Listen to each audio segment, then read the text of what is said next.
My granddad came into the United Kingdom in 1966 with only £5 in his pocket.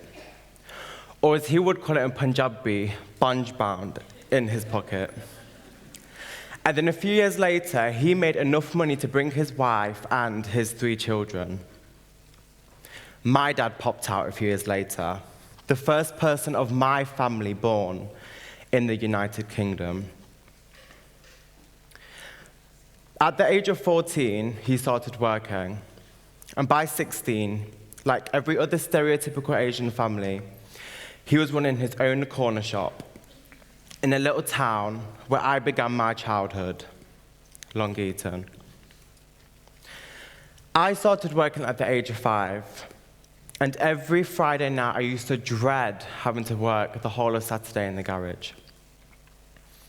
I used to wake up at 5:30 and finish at 2. For a 5-year-old, that is a lot of time, but my job was nothing too serious.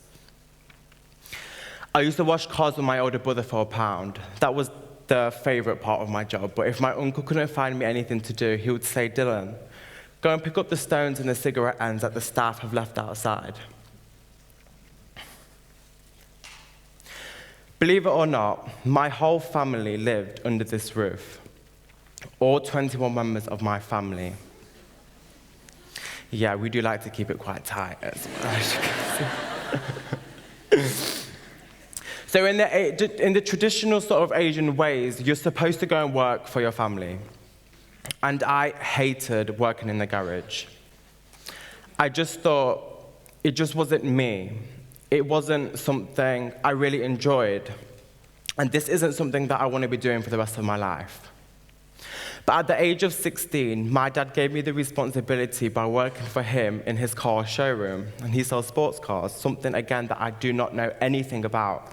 So when a customer came in, they'll be like, "Oh, excuse me, sir, what's the mileage on this car?" I'll be like, "Oh, you're going to need to point it out for me because I have no idea what car logos are or anything like that." So one day, he called me into his office and he said, he called me into his office, so I knew it was definitely something serious. Because usually he would just WhatsApp me or just text me. And he said, "Dhillan, you can't go to college."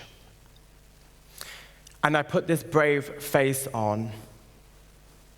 And I said, "Okay, Dad, fair enough, that's fine." So as soon as I left the door, I remember just walking into an empty room.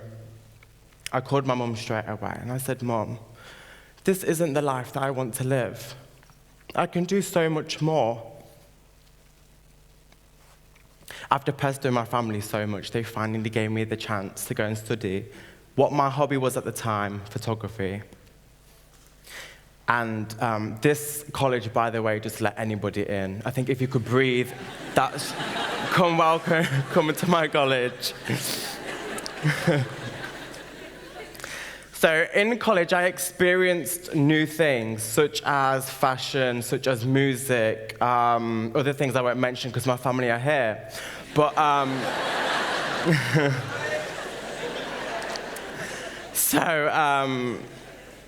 I found this passion for fashion, and with the facilities that I had around me, I created a logo, Ratchet, that I heard in a song. And the lyric was, "Ratchet bitches make the world spin round." And I thought, oh, I quite like that quote. I might print it on a t-shirt. And at that time, it was obviously more than a hobby. So I was more interested in getting my creative ideas out there, just doing whatever. I remember my first pieces being a burgundy sweatshirt with studs down the sleeve, and this black and white t-shirt with this tacky leopard print logo on there. So many things have happened since I've started my brand. I created a Facebook page as soon as I had my first t-shirt. And I thought, oh, I would get around 30 likes on this. 21 members of them being my family who would have liked the photograph on Facebook. Because I didn't really have any friends in school. But in the first week, 6,000 people liked the Facebook page, and I was speechless. I was like, and I've not spoken to 6,000 people. I don't know 6,000 people because Asians are so big, they're probably all Asian, they know my family, so probably that's why they've liked it. So at the same time, I thought, oh, okay, it's time for me to make a website. I've got about 5 designs. The website was free at the time, but I told the guy who was my graphic designer, who is now my manager today, I said, call me once the website is live so I can start pushing it on social media. So I can push it out to these 6,000 people who I thought would buy something, but no. One person bought something in the first week. And I was like, oh, do I stop here? Like, is this the end of my career? It wasn't the end of my career.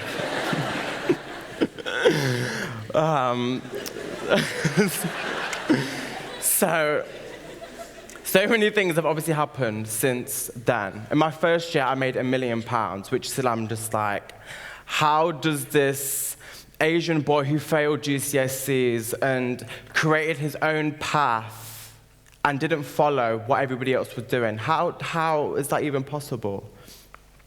And still to this day, I need to pinch myself and just be thankful for my parents who brought me up and raised me to be the person I am today. But there's 2 things that really struck me. In the 4 years that I've been living my brand, I would expect all of this to happen to me in a lifetime, not 4 years. So I remember this really fancy-looking woman knocking on my shop door, and she came with this box envelope thing, and I thought it was an Indian invitation because we like to go all out on weddings. And she was like, hi, I'm the local MP. I was like, what is an MP? Somebody tell me, please, what an MP is? I was 16, by the way, so... And she said, oh, here's an invitation to have tea with our Prime Minister. And I was like, shit, Dad, we're going to see Obama in America. I'm so excited. And then he was just like, you are aware that he doesn't live in America. Our Prime Minister is David Cameron. And I was like, oh, where's my friend? I need to Wikipedia this guy because I have no idea who he is. So I see this guy's face and I'm like, I've never seen you before, so... But I think my parents sort of took it in more than me, because they obviously knew who he was. I was just speechless, I didn't know who he was. But the best thing was that I've experienced in my life, 11 minutes it took me to trend worldwide on Twitter with a design that I was inspired by Miley Cyrus. You guys might think she's a crazy B word, but she's actually one of the nicest people I've ever met in my entire life. Her backup dancer came to my store and basically took advantage of everything. She's, by the way, this girl is a dwarf, her backup dancer, and she was buying things, taking things size extra large. I thought she's obviously taking advantage of this and selling it to her friends or her family. I would have done the same, but on the way out, she said, here's a ticket to meet Miley Cyrus.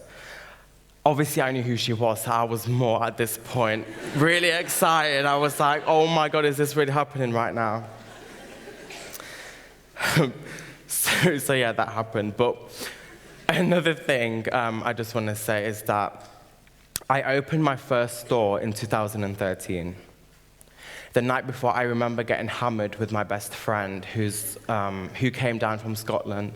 And obviously, I was full of all of these different emotions and excitement and just hoping and praying that people would be there on the day we open.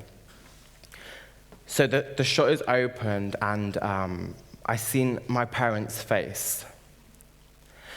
And it was...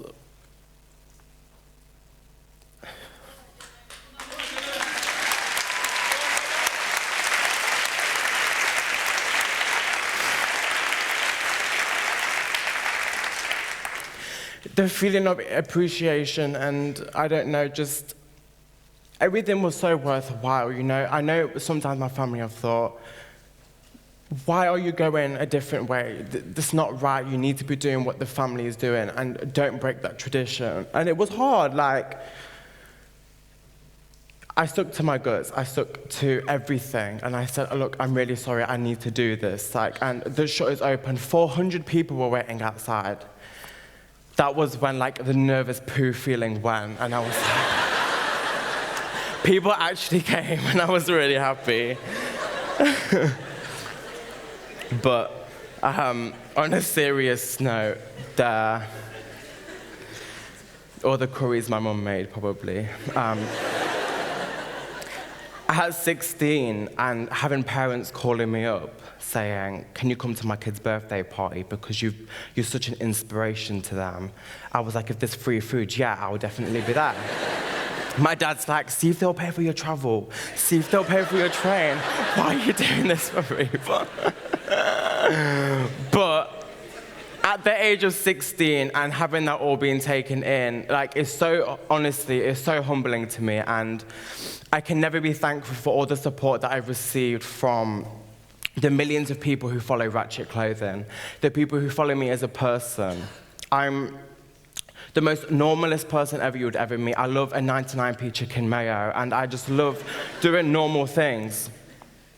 But the community that we have built with this brand, it basically allows kids who feel like they can't be themselves, or they've got to follow the same thing that everybody else is doing, and they're afraid to do something different because the amount of judgments that you get in this world and day and age. I want to be that person. I want to be the support system that I didn't have growing up.